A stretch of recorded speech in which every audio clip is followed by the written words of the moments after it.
All right. So tonight, what I did after the Dallas choke job against Minnesota, um, the latest choke by the Dallas Stars, I went through and looked at scoring. I've had people asking me, "Hey, can you look at scoring and see if talk about the increase in scoring?" And I looked at the games over the last 7 days, so back to last Wednesday, and scoring is up. It's 5.83 goals a game right now. Now, to put that in perspective, if that was over the period of a year, to be the most goals in a season since 2005, when goals were 6.05 per game. Looking back further than that, 2003 it was 5.1. It hasn't been as high as 5.8 since 1996. So here's what's interesting. Okay, it's a long season, 82 games. It's 1 week. It's a snapshot.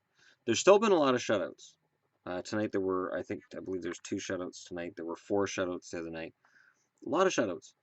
It seems like there's certain games that are very high scoring for both sides, and outside of that, the scoring remains kind of low. It is not a robust scoring breakout per se, but I think it comes down to the condensed schedule. Travel schedules where, let's say, you're going from Vancouver to Chicago, where you might have had 2 days off. Any other season, you get one. Goaltenders are tired.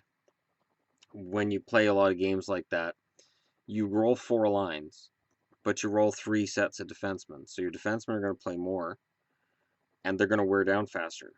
A lot of the goals I'm seeing are goals where you look and go, man, the goalie should have had that. Or where was the defense on that? That's happening a lot right now. And that is definitely tied to the schedule.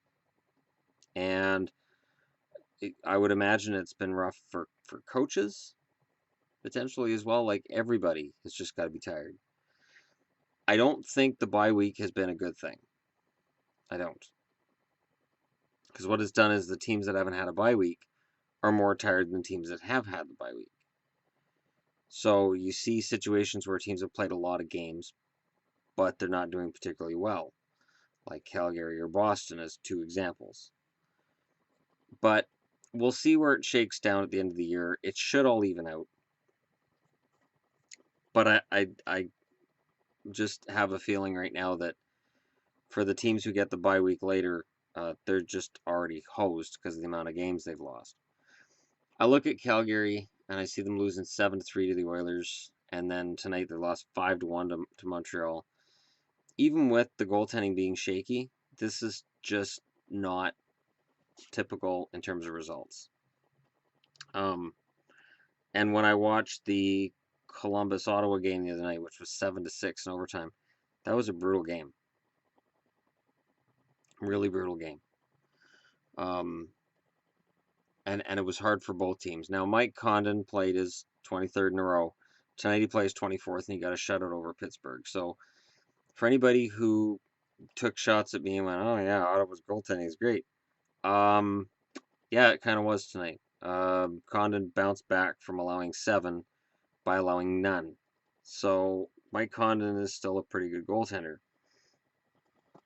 who has nobody behind him. So he has to be a pretty good goaltender and remained very uh,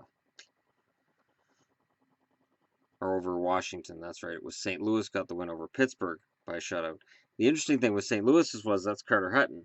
So now you have the potential for a growing goaltender crisis in St. Louis. They leave Jake Allen at home. Carter Hutton goes in, gets a shutout over Pittsburgh. Now what? Well, Hutton has to play the next game. So now Jake Allen's going to sit for a week. Is Jake Allen overworked? We'll find out when he goes back in. But at the very least, his confidence is shaken. And the GM said as much today. It's a rough time right now if you're a goaltender in the NHL for certain teams. Um, but it'll be interesting to see where things shake out because in terms of this scoring being up, you have 3 games where there's 10 goals scored, 1 game where there's 13 goals scored, and one where there's 9 goals scored. Now there's only 48 games in the last week. So that's about 10% of the games where the scoring was abnormally high. So that's going to skew the results. I do think that the scores are going to come back down. I do. I think the All-Star break will help. Gets most of the league time off and time to rest up. And usually towards the playoffs, you see goal scoring drop. That's usually the way things work out. Would I like to see scoring stay up where it's been? Sure, as long as they're good games, and higher scoring doesn't always mean a good game. Just like lower scoring doesn't always mean a boring game either. Tonight's Tampa-Chicago game is an example of a game that was good, but there were a couple of goals Tampa got in the third that I thought, man, Crawford should have got those. So you start to think, is this Chicago's defense wearing down? Is this their goaltending being tired? The argument against that for Chicago would be that Scott Darling spells Corey Crawford more than most backup goalies spell the starters, because Darling's been fantastic. If anything, Crawford should be looking over his shoulder right now because he can't afford to have off nights because Minnesota is maintaining that blistering pace. Minnesota is seemingly obsessed with the idea of being number one, much like Washington in the East. And in Washington's favor tonight, Columbus lost to the Islanders.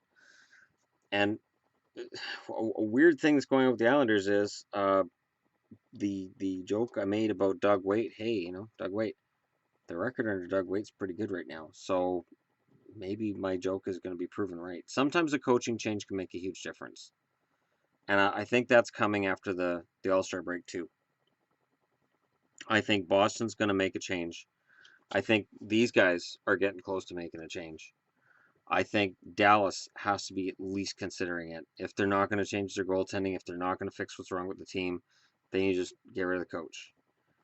And if the Canucks go on a tank-worthy spree after the break, then Willie Desjardins' job will be in trouble because I don't think the Canucks want to lose Travis Green out of their organization, and he would be the natural successor for Willie Desjardins' job. So I think coaching changes will be big after the break. I think scoring will come back down for the most part, but it is an interesting thing to talk about at a time when it's usually a dead part of the year. So yeah, it's been up, but as I said, I did the math tonight, and it's 5.83 goals a game, which is higher than usual, but not as much as we might think. It is only 0.38 goals a game more than the average for all of last season. So it's an increase, but it's a modest increase. So I'm not ready to make a big deal of it yet, but if it continues, it'll become a big deal. And we'll see where it goes from there. Anyways, it's funny too because it says underneath this chart, due to the big improvement in goaltending and defensive strategies, it's unlikely we will ever see a return to nearly 3.5 plus goals per game. As fans, we can only hope we don't see a strategy or rules that take us below 2.5 goals per game. Well, a loaded schedule will tend to make things kind of tough. And yeah, actually the 2016 chart, that's this year. So this year's 5.45 for the average, which is a 0.11 above the normal. For the week, it's 5.83. So again, very, very minimal difference it makes because you're looking at it at a huge number of games. So even though you see this big score, oh, look at that, but it's only one of a very large number of games. Right now we are at total goals scored 3,876. Goals per game per team 2.72, and it was 2.67 last year, 2.66 in 2014-15, 2.67 in 2013-14, and 2.65 before that, 2.66 before that, 2.73. See where I'm going here? The scoring difference is iffy. For this week, though, it's been great. So enjoy the high-scoring games.